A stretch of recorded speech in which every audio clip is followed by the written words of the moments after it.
یەکێک لەوانە الخوارج ئەو خەواریجەی کە پەیدا بوون لە سەردەمی خەلیفە عەلی ڕەزای خوای گەورەی لێبێ دەڵێم خەلیفە عەلی ناڵێم ئیمام عەلی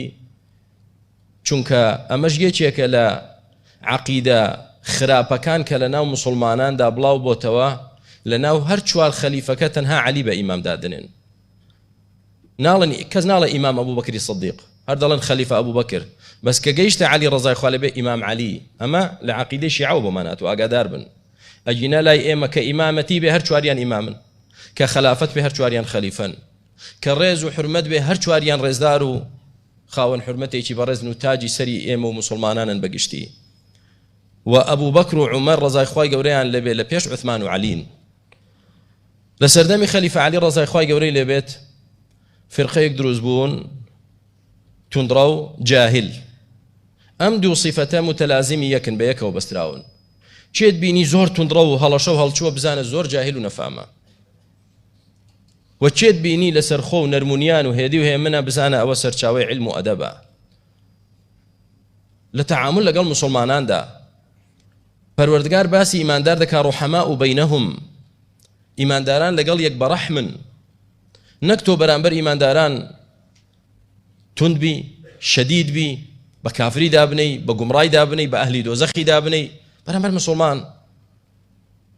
بەڵێ هەڵە هەڵەیە ئەمما ئەو شدەتە بەرامبەر موسڵمان و کافرکردنی موسڵمان ئەوە عەقیدەی خەواریج کۆمەڵە پەیدا بوون وتیان عەلی کافر بووە بۆ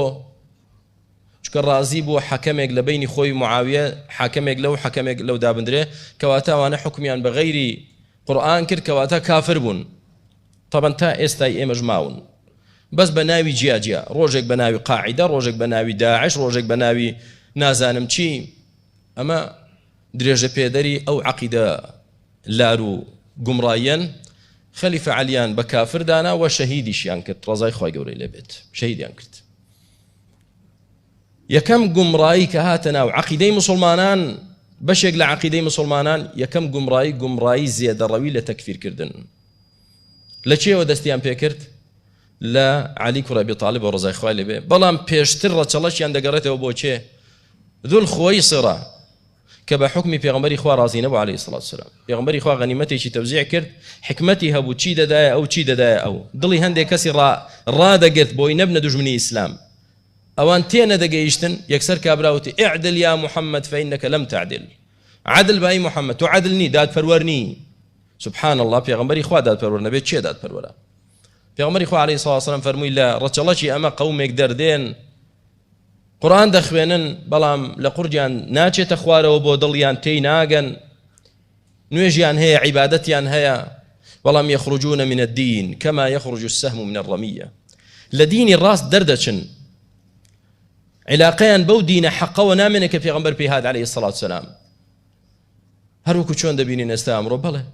مناڵێکی 15 ساڵە 16 ساڵە دایک و باوکی خۆی و ئومەتی ئیسلامی کافر دەکا ئاگاشی لە خۆی نییە ئیش بۆ دژمنانی ئیسلام دەکا ڕووی شمشێر و چەکەکەی و زمانە درێژەکەی کردوتە ئومەتی ئیسلام و پشتیشی کردوتە ئومەتی کوفر و بێ ئیمان لەکوێ دەژین زۆربەیان لە وڵاتی کوفر دەژین ئەی تیرەکانیان ڕۆ کوێیە ڕۆ ئومەتی ئیسلامیە ئەوە ئیشیانە ئەمە فیتنەیە کە دروست بوو هەر لە سەرەتادا قوربانیەکەشی ئەو بوو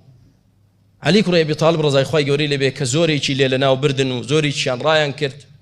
طبعا دوای حیوار و گفتوگۆ ئەنجا تۆڵەیان بەوە کردەوە کە ئەو خەلیفە بەڕێزەیان شەهید کرد ڕەزای خوای گەورەی لێبێ